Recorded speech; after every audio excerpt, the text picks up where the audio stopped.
te preocupes, no te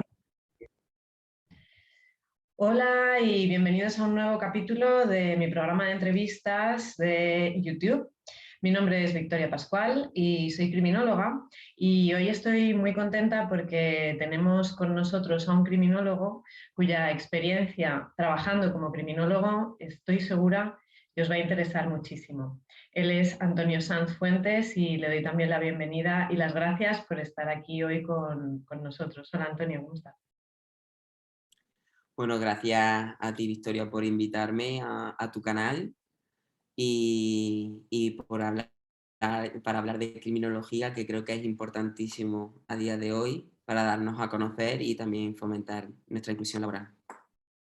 Muchísimas gracias. Así es, ese es efectivamente el objetivo de este canal.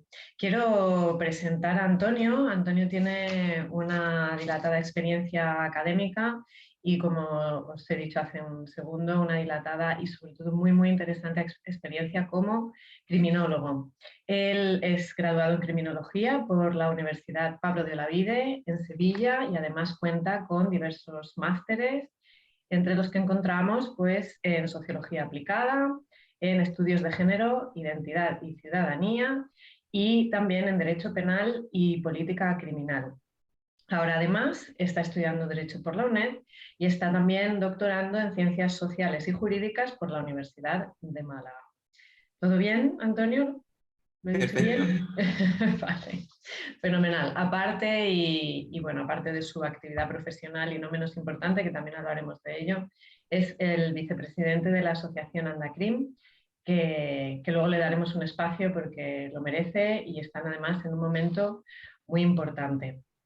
Pues la primera pregunta es siempre la misma y es obligada y es ¿por qué estudiaste criminología?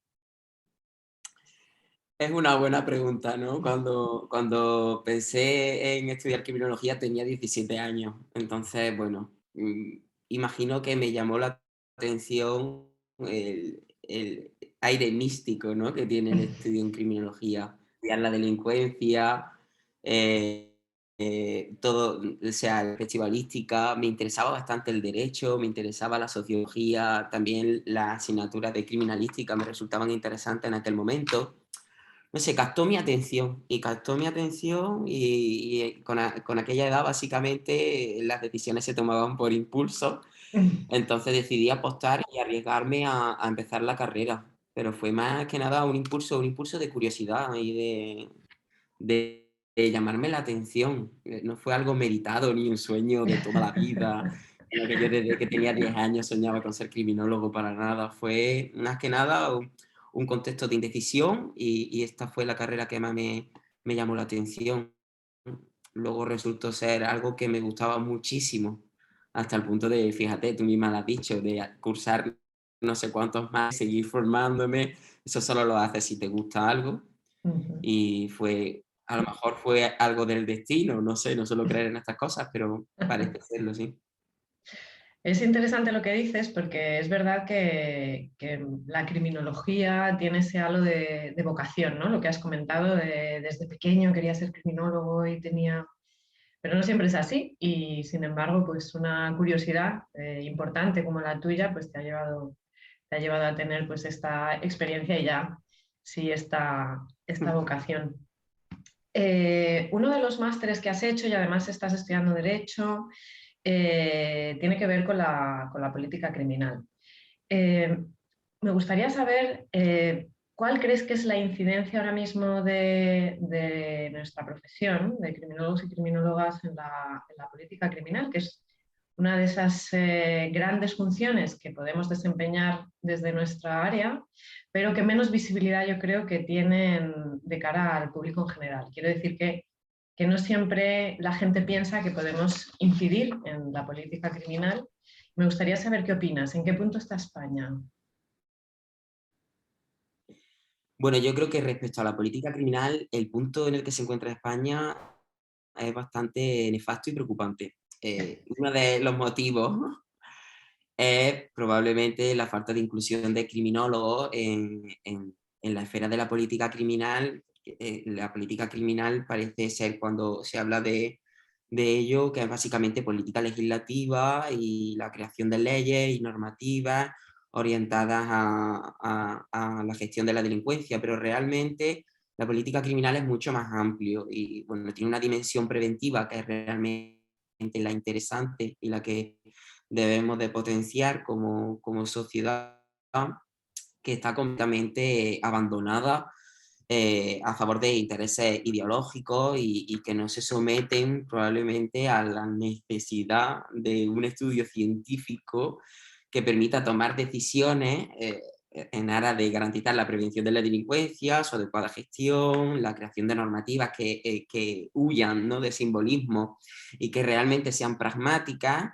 Entonces, la situación es preocupante. Como criminólogo, dentro de la política criminal, entendiéndolo así, de esta manera tan amplia, porque a veces cuando hablo de política criminal me da la sensación de que hablo de un todo, porque es bastante amplia, bastante compleja.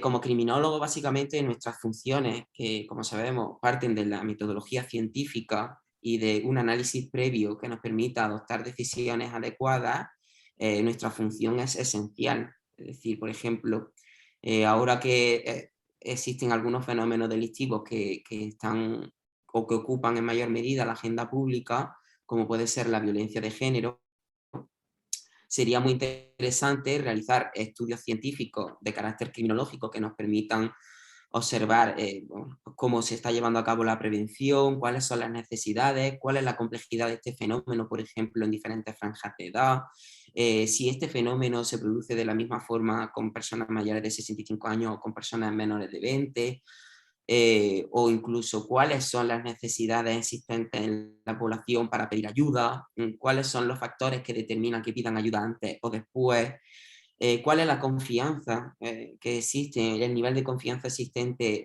respecto a las posibles víctimas, a los agentes de control social formal para potenciar las denuncias. Todo esto son cuestiones que inciden directamente en la política criminal y que deberían de ser estudiadas por la criminología. Una vez que sean estudiadas, se elaborarán una serie de propuestas que se propondrán a las personas que decidan y que probablemente se vean abocadas a aceptar dichas propuestas porque hay un análisis detrás, un análisis científico, empírico, que obliga en cierta manera a ser tenido en cuenta. Estoy seguro de que si esto es así, las decisiones político-criminales serán bastante más eficaces y bastante más eficientes.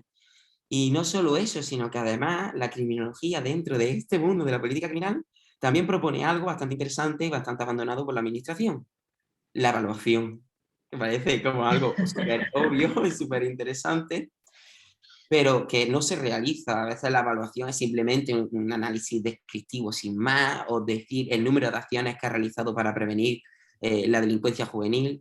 Eso no es una evaluación. Una evaluación requiere, pues, de una recopilación de datos continua, constante, obviamente también de la percepción de la persona que haya realizado los programas de intervención y la investigación, que nos permita también comprender la realidad social y cultural, ese punto antropológico tan necesario en la criminología, para que la evaluación sea realmente una evaluación que nos permita mejorar, adaptar el programa o incluso eliminarlo si no está aportando beneficio.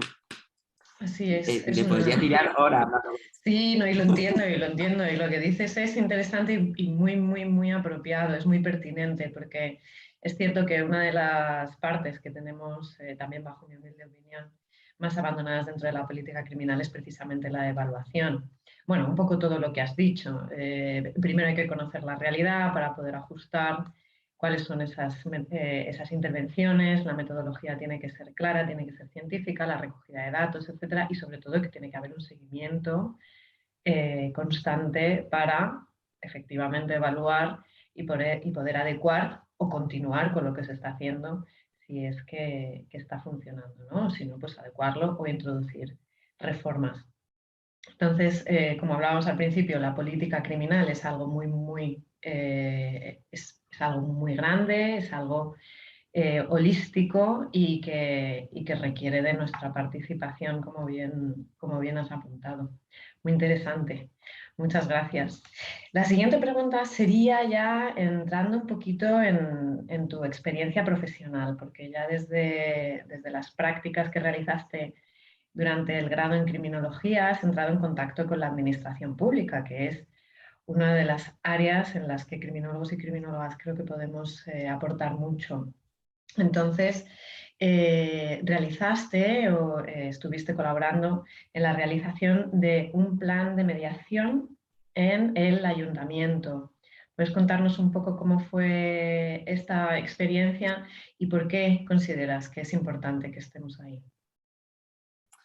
Bueno, en primer lugar, me gustaría, si me das el lujo de hacerlo, eh, dar una pequeña crítica a la Universidad Española y respecto a la, la realización de prácticas formativas en el grado de criminología, que son un desastre completamente y en mi caso tampoco fue una excepción. Pese a que la intencionalidad de que el programa fuera crear un servicio de mediación, cuando los alumnos que estábamos en práctica nos encontramos con el escenario era nulo, no había nada hecho, había como un programa que ya estaba definido, no se sabía muy bien qué funciones íbamos a desempeñar, nos encontramos como un poco perdidos, ¿no? En el sentido de que podíamos aportar aquí, no teníamos una directriz seria, no parecía ser que realmente el programa de mediación estuviera enfocado de manera específica a la criminología. Era un poco extraño, ¿no? Ahora, con la sabiduría de los años y con la perspectiva del tiempo, sí que veo que fue realmente un cubrir expediente aquella experiencia. Pero bueno, sí que nos sirvió un poco para saber, bueno, que había interés, por ejemplo, en algunos ayuntamientos de crear un servicio de mediación y había un profesional que estaba ahí detrás, que tenía experiencia en la policía, que confiaba en la necesidad de crearlo. Poco a poco, cogiendo confianza con él, pues sí que fuimos creando como una especie de normativa que como que regulara en cierta medida el servicio de mediación que se pretendía crear. Pero no tuvimos ningún contacto con una mediación real, no se llegó a poner el servicio en marcha, entonces se quedó como un poco en un concepto, en una idea que se barajó, que se trabajó en cierta medida. ¿Qué podemos aportar los criminólogos dentro del servicio de mediación? Sin duda podemos aportar bastante, porque bueno, que no se nos olvide que el servicio de mediación es un servicio que está orientado sobre todo a la descongestión de los servicios de control social más formal, ¿no? Y el criminólogo, como tiene una perspectiva holística y tiene una formación pues, en sociología, en psicología, en derecho, le permite afrontar en cierta medida estos conflictos, adoptar una posición de intermediación, gestionar un poco la resolución de conflictos en pequeña escala y creo que sería bastante interesante, ya no solo también para conseguir este objetivo de la economía procesal, ¿no? Sino también para conseguir que el conflicto no vaya más, prevenir algo que pueda ser más grave. Sería interesante el papel del criminólogo en la administración local y explorarlo en mayor medida, las posibilidades que tiene a la hora de prevención. Pero sí es verdad que es lo que te digo, que la experiencia fue tan básica, tan mediocre, por así decirlo, que tampoco puedo aportar bueno, no puedo realizar grandes aportaciones para nuestros oyentes. Bueno, yo no opino lo contrario, porque de esta experiencia, bueno, sacamos que las universidades debemos mejorar porque bueno, no es una crítica exclusiva tuya, que se debe mejorar la, la intervención de criminólogos en prácticas, porque bueno, es un problema que viene luego anclado o linkado al tema de la profesión una vez que terminamos, con lo cual si tenemos problemas a la hora de tener unas prácticas buenas y una experiencia razonablemente buena, pues luego eso puede también tener pues una relación con cómo va a ser también nuestra experiencia profesional. Es importante también lo que has comentado, de que había una persona entiendo, si no he entendido mal, de fuerzas y cuerpos de seguridad, que bueno, pues es importante también contar con ellos y que ellos tengan esa idea de que podemos aportar también, porque es otra salida para nosotros en la que creo que también aportamos mucho. Y bueno, que no todas las experiencias son positivas y eso es importante saberlo también. Y Sí, bueno, más adelante, esto, bueno, estoy leyendo la chuleta porque son muchas cosas. Una experiencia has tenido también con un equipo multidisciplinar, que para mí es algo que tiene mucha importancia, para hacer un trabajo para Secretaría de Estado en relación a homicidios de pareja. ¿Cómo es trabajar para una institución así y en un equipo multidisciplinar, que creo que es algo que da mucho valor? Es una experiencia muy buena. En principio porque te permite acercarte de manera realista a la criminología, ¿no? Porque era básicamente realizar una investigación sobre feminicidio, en este caso, ocurrido en la provincia de Málaga.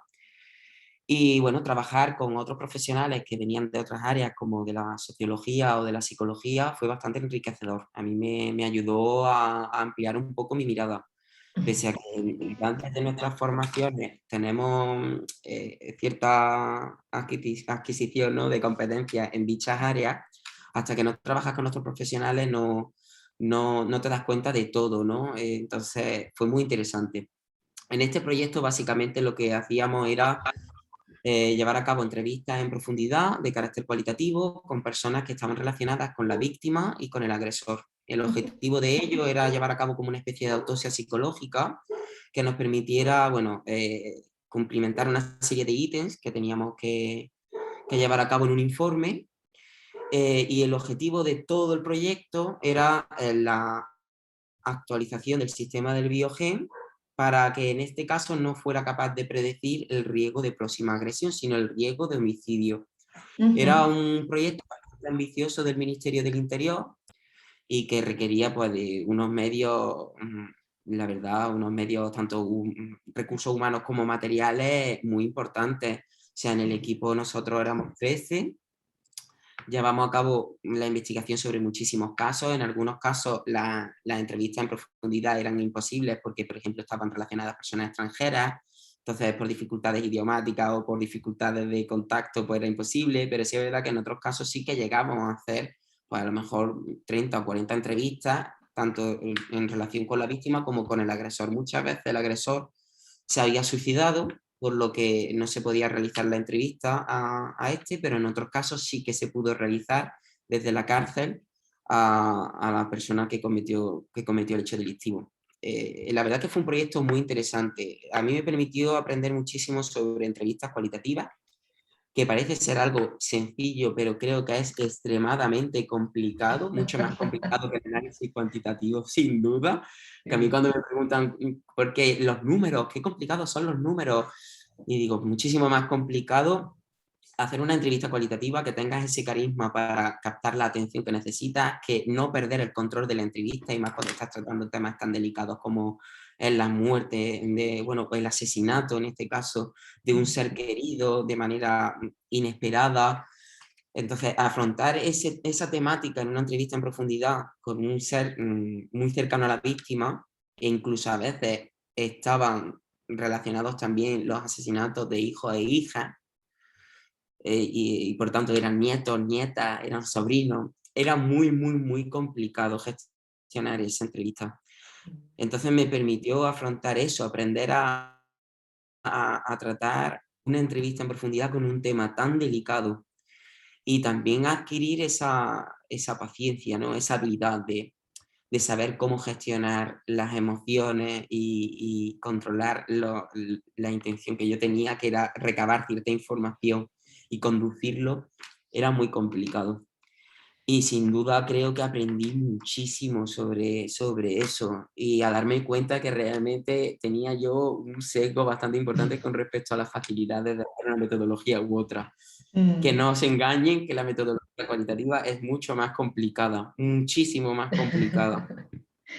Yo ahí quiero romper una lanza, soy socióloga también y, y quiero romper una lanza a favor efectivamente bueno, pues un poco de la triangulación metodológica y de incluir la parte cualitativa en nuestras investigaciones criminológicas, porque al fin y al cabo estamos hablando de fenómenos humanos, de ciencias sociales, y efectivamente son muy importantes los datos cuantitativos y no nos podemos olvidar de ellos, pero recomiendo pues esa inclusión de la metodología también cualitativa, siempre y cuando se pueda. Efectivamente, se requiere de mucha preparación, se requiere de muchos recursos y bueno, pues de tiempo. Es más fácil introducir un sesgo importante en una metodología cualitativa que en una cuantitativa, pero aún así creo que merece la pena.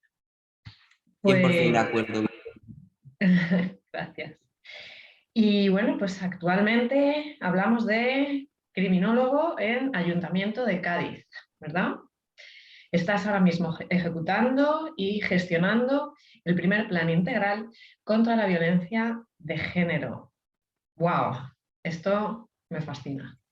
Cuéntanos, por favor, un poquito sobre tu experiencia una vez más y qué aportamos los criminólogos en este área.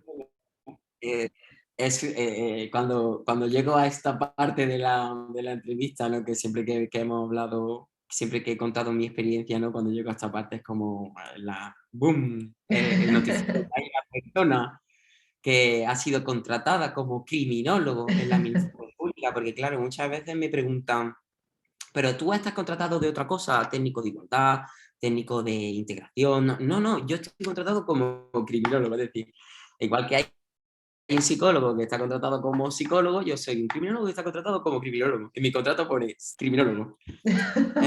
Parece una tontería contar algo así, porque en otras profesiones no pasa, pero para la criminología es realmente un hito Sí, sí lo es. que te hayan contratado como criminólogo. Vamos, es que de hecho hasta incluso ya anécdota, ¿no? Anécdota antes de contar lo importante. Cuando fui a hacerme la revisión del Servicio de Prevención de Riesgos Laborales, que te hacen una revisión, ¿no? De salud y todo esto, cuando yo le dije, bueno, ¿y cuál es tu cargo? Yo le dije, criminólogo. La, la técnica de prevención se quedó como un poco No diciendo, existe. no existe, no está en nuestra base de datos. Y se tuvo que crear en la base de datos de Quirón Prevención el puesto de criminólogo en aquel momento, porque ni existía. O sea, es una anécdota que refleja una situación bastante preocupante, que existe una profesión que se está formando y que ni siquiera las bases de datos de los organismos que trabajan directamente en el ámbito de empleo cuentan con la existencia de esto. Hasta incluso los sindicatos, cuando yo he ido por motivos laborales, ¿no? Que eres criminólogo, pero ¿y qué haces, no? Bueno, esa es Sí, la la gran pregunta. pregunta. Es Sí. una pregunta que, por supuesto yo tampoco me la he perdido. Entonces, bueno, ¿cómo llegué a este trabajo? Me gusta contarlo cómo llegué a este trabajo porque creo que puede ayudar a mucha gente. Y la verdad que no fue nada épico, no fue una historia de lucha y superación inolvidable que pueda llevarla al cine, ¿no? Para nada. Salió una oferta en el Servicio Andaluz de Empleo, yo me presenté, se realizaron varias entrevistas, yo las superé todas, llegué a una fase final en la que fuimos 5 personas seleccionadas y bueno, era como una especie de examen, la verdad, porque era una entrevista, pero era un examen oral y saqué un 10, así que nada, me llevé yo la oportunidad. Y no fue nada destacable, es verdad que yo creo que me ayudó muchísimo mi currículum vitae, es decir, que yo tuviera un grado, que tuviera artículos de investigación, 2 máster en aquel momento, muchísimos congresos, pues yo creo que me dieron como una cierta habilidad a la hora de expresarme Claro. en la entrevista y a la hora de realizar aportaciones que pudieran destacar desde la criminología. Y básicamente, pues bueno, pues lo conseguí. Cuando yo accedí al trabajo, básicamente, bueno, pues mis compañeras me plantearon la pregunta, ¿qué vas a hacer aquí? Bueno, pues probablemente en aquel momento yo tenía 23 años, pues Jovencísimo. creo que a mucha gente si se hubiera encontrado en esa tesitura en ese momento, creo que por desgracia existen muchos criminólogos y criminólogas que no sabrían responder bien a esa pregunta. Y creo que es el gran hándicap que tenemos a día de hoy como criminólogos y la gran autocrítica que nos podemos hacer a la hora de pensar por qué no tenemos una inclusión laboral. Porque, bueno, el sistema es bastante criticable, pero también debemos de criticarnos nosotros mismos. Y eso es una postura que yo siempre adopto. Estoy de acuerdo. Y bueno, yo creo que fui bastante resolutivo a la hora de defender qué era lo que yo hacía. porque, bueno, yo soy, bueno, tengo muchos defectos, pero una de mis grandes virtudes es que soy muy proactivo. Y yo en aquel momento, cuando me encontré con el trabajo, no tenía realmente un trabajo que realizar. Pero astutamente, cuando me plantearon esa pregunta, yo le dije, rápida, lo vas a conocer dentro de poco, qué es lo que hacemos. O sea, no te tengo por qué dar explicaciones de qué es lo que puedo No, hacer, yo te lo claro. voy a demostrar. Entonces, bueno, hice un análisis un poquillo así oficioso sobre lo que se estaba haciendo en la fundación y en lo que consistía el plan integral contra la violencia de género, que era básicamente el plan a través del cual yo estaba contratado, era un contrato de obra y servicio, y, y analicé un poco todo. Por ejemplo, había un servicio de atención integral que se estaba desarrollando desde la función. ¿Y qué era lo que no se estaba haciendo bien en ese servicio? La evaluación.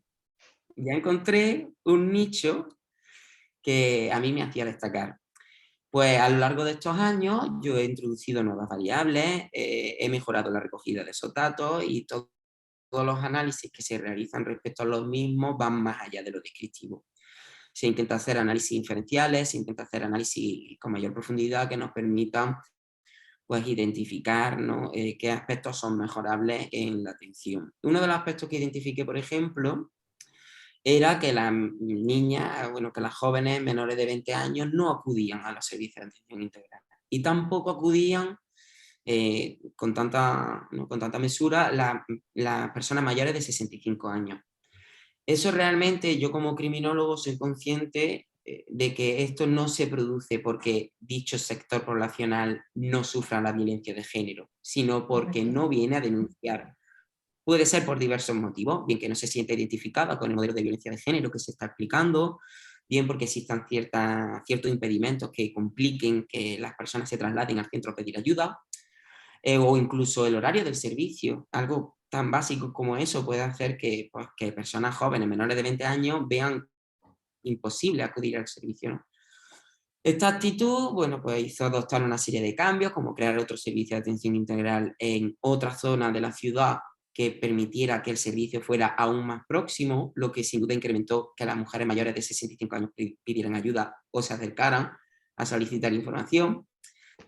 También se cambió un poco la política de las campañas de sensibilización y se realizaron, por ejemplo, formaciones en materia de nuevas tecnologías que permitieran pues, acercarnos más a las realidades de las violencias de género que están sufriendo las mujeres jóvenes.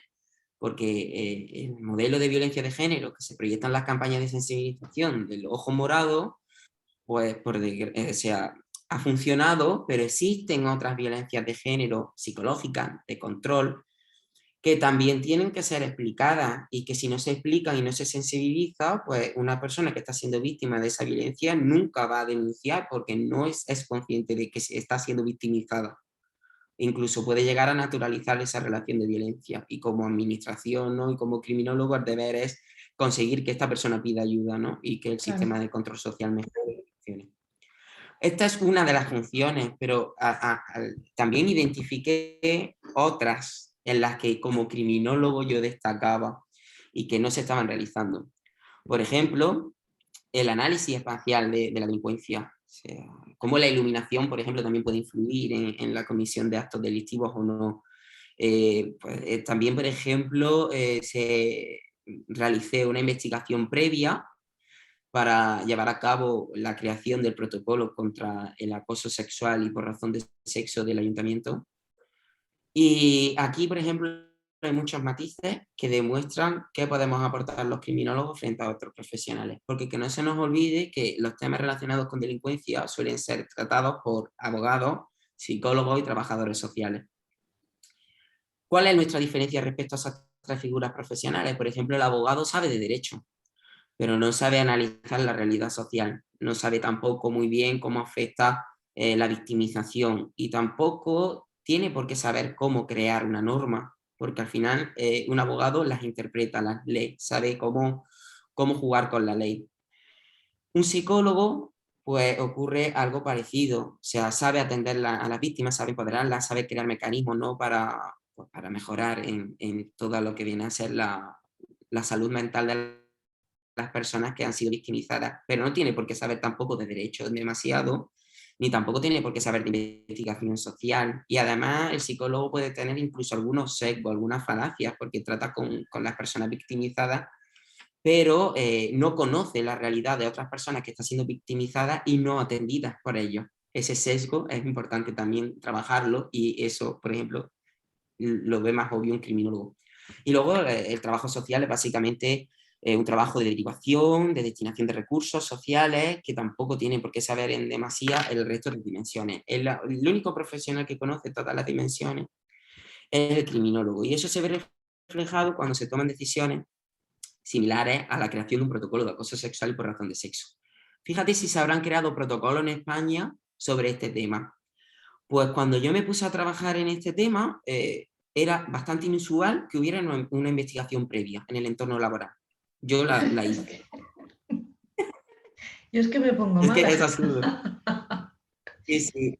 Pues bueno, pues yo la hice, ¿no? Es verdad que, por ejemplo, tuvimos un problema de diseño muestral. Muy poca gente participó, pero la poca gente que participó me permitió pues, sacar información muy interesante a la hora de crear el instrumento, ¿no?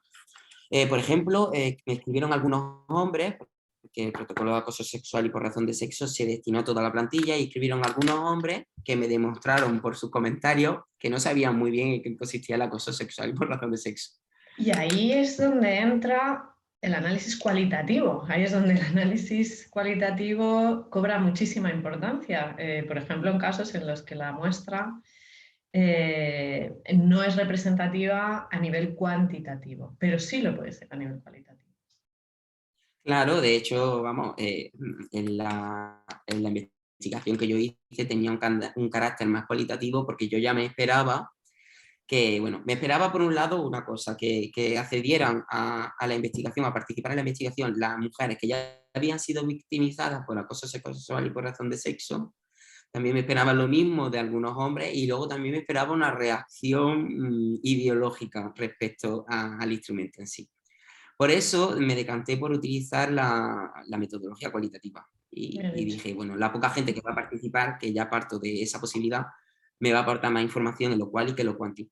Entonces, bueno, las personas que participaron me demostraron por un lado eso, que existía cierto desconocimiento sobre lo que era la figura del acoso. Por otro lado, también, pues bueno, me permitió acercarme más a la experiencia de victimización que habían sufrido las personas que habían sufrido acoso y también cuáles eran las grandes críticas que tenían, ¿no? Por ejemplo, les preocupaba mucho el anonimato, pero vamos, eso era una cuestión ya bastante obvia. O también mostraron una preocupación, que esto es interesante, sobre la cualificación del personal a la hora de abordar esta problemática. Me parece interesante. Es importante, es un punto Sin muy duda, y importante, claro. además eso demuestra que probablemente esa persona pidió ayuda en algún momento y se encontró con una persona que ni la entendía. Entonces, Claro. eso ya es como, vale, Y eso resulta se que se nota. refiere vamos, que sí se nota sin duda. Pues Uy, bueno, ya el segundo paso fue crear la norma claro. conforme a esos datos. Obviamente, todas esas consideraciones se tuvieron en cuenta. ¿Y qué especial novedad tenía esa norma en comparación con otras normativas o protocolos de acoso? Pues resulta bastante interesante ver la poca frecuencia en la que se incluía un capítulo orientado a la prevención.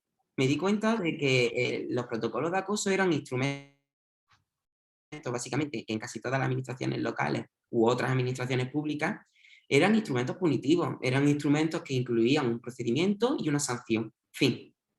Y es verdad que el procedimiento estaba bien pesado, era anónimo, bien articulado, al respecto no puedo hacer grandes críticas, pero no se incluía un capítulo de prevención. Entonces, realmente, ¿qué pensaban? ¿Que la mera existencia del protocolo en sí ya tiene la capacidad para disuadir de cometer el hecho delictivo? No, o sea, tiene que ser algo más, con mayor entidad. Yo incluí un capítulo de prevención Muy que bien. incluía pues, actividades de sensibilización anuales, bueno, mailings cada cierto tiempo, una campaña orientada a dar a conocer el servicio, el número, también cómo se estructuraba para generar esa confianza. En definitiva, bastantes acciones orientadas a la prevención. No solo eso, sino que además se preveía que en caso de que se estableciera algún contacto con la unidad, en este caso, que velaba, ¿no?, por el procedimiento contra el acoso, Si se producía algún contacto y luego el procedimiento fracasaba por algún motivo, bien porque la víctima decidiera desistir, bien porque se detectaba alguna problemática, bueno, cosas que suceden, se recogía la obligatoriedad de llevar a cabo una campaña de sensibilización y actuaciones de prevención formativa sobre aquella delegación o aquella unidad de trabajo en la que se hubiera detectado en algún momento una problemática parecida, que está completamente orientado a, bueno, puede ser que el procedimiento haya fracasado, pero vamos a incidir aquí en mayor Claro. medida para evitar que vuelva a ocurrir. Y también, por ejemplo, otra cosa que me llamó la atención como criminólogo y que no he visto en demasiados protocolos, era un capítulo de reparación. Fíjate qué ¡Oh, qué fuerte, porque grande! es que es muy fuerte, porque no existe actualmente, yo creo, prácticamente ayuntamiento de una ciudad que sea más o menos con una cantidad de habitantes de más de 50.000 habitantes, ponte, que no tenga a día de hoy un servicio de atención mínimo, aunque sea con una psicóloga o un psicólogo para la atención de violencia. Y sin embargo, no se recoge un capítulo orientado a la reparación, es decir, que se ofrezcan todos los servicios disponibles, que son públicos y que están específicamente orientados a violencias machistas, que no se incluya un capítulo de reparación, es probablemente, a mí me da, vamos, sospecho que es porque lo hacen profesionales que no han estudiado criminología, no lo Claro, sé, a lo mejor. es así. Es que nosotros sí tenemos esa visión amplia, porque lo que estudiamos nosotros es todo el fenómeno delincuencial. No nos quedamos solo en una parte, no nos quedamos solo en víctima o en victimario o en normativa o en tratamiento. Tenemos esa Claro. visión integral y completa de todo el fenómeno. Quiero hacerte una Y si pregunta te lo muy redactas, rápida porque nos quedamos sin tiempo. Perdona, dime, dime. nada, yo iba a hacer ya una crítica amplia, ¿no? Que si te lo redacta pues, un equipo de abogados, pues me da a mí que probablemente olviden todas esas dimensiones, Claro, porque piensan simplemente en el instrumento. eso Y es. bueno, y como Entonces, esto he hecho cosas así, intervenciones socioeducativas, valoraciones, pues te todo, emplazo a una todo segunda criminología. entrevista, Cuando quieras, Victoria, hacemos una segunda parte porque vamos, porque me yo parece estoy muy encantado. inspirador. Así que Sí, sí. te emplazo a una segunda entrevista y te hago una pregunta muy cortita, que también ampliaré en la segunda entrevista, que es Colegio Profesional de Criminología en Andalucía y Andacrim, porque nos quedamos sin tiempo, creo que tenemos 3 o 4 minutos. Vale, pues voy a ser rápido al respecto porque esto es muy importante. Bueno, Andacrin actualmente ha cambiado de junta directiva, yo soy vicepresidente, Laura Pascual es la presidenta, y hemos adoptado una posición bastante dura con respecto a la creación del Colegio Profesional de Criminología. Todos nuestros esfuerzos se centran en ese objetivo. Entonces, estamos trabajando, consiguiendo los apoyos de todas las universidades, de todas las instituciones que trabajan por y para la criminología, y también con el resto de colegios profesionales que se distribuyen a lo largo de todo el territorio español. Hemos conseguido el apoyo de todas y cada una de ellas. Todavía no nos hemos encontrado con un rechazo. Entonces, existe una actitud bastante proactiva por parte de todo el mundo para conseguirlo. ¿Cuál es el principal problema que nos estamos encontrando al respecto? La convocatoria de elecciones de la Junta de Andalucía. La verdad que ha sido un golpe bastante duro. Porque, bueno, lo tenemos ya todo organizado, tenemos la ley redactada, tenemos también ya la memoria redactada, la memoria que antecede a la ley, lo tenemos todo, los apoyos están prácticamente recabados, pero claro, resulta bastante complicado ahora que se ha disuelto el Parlamento, pues aprobar la normativa y tampoco sabemos con qué escenario político nos vamos a encontrar en 2 o 3 meses.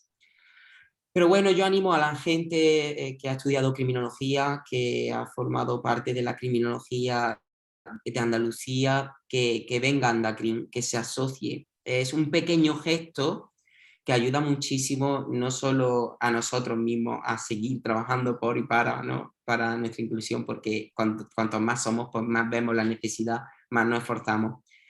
Pero aparte es que es una pequeña gran ayuda hacer ese pequeño gesto de inscribirse, porque nos ayuda a tener una base de datos más actualizada, nos ayuda a ejercer presión sobre los políticos, no es lo mismo ser 10 que ser 2000.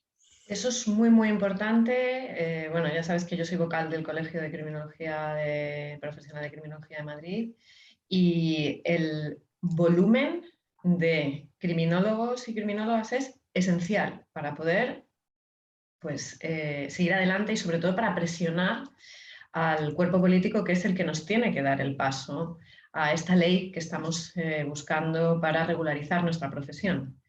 Así Y que, es un problema de todos. O sea, que hay así mucha gente es. que ha opositado a las cosas del cuerpo de seguridad o a instituciones penitenciarias que tienen ya su vida más o menos resuelta, pero su inscripción también es necesaria. Tienen amigos seguros y Sí, de hecho,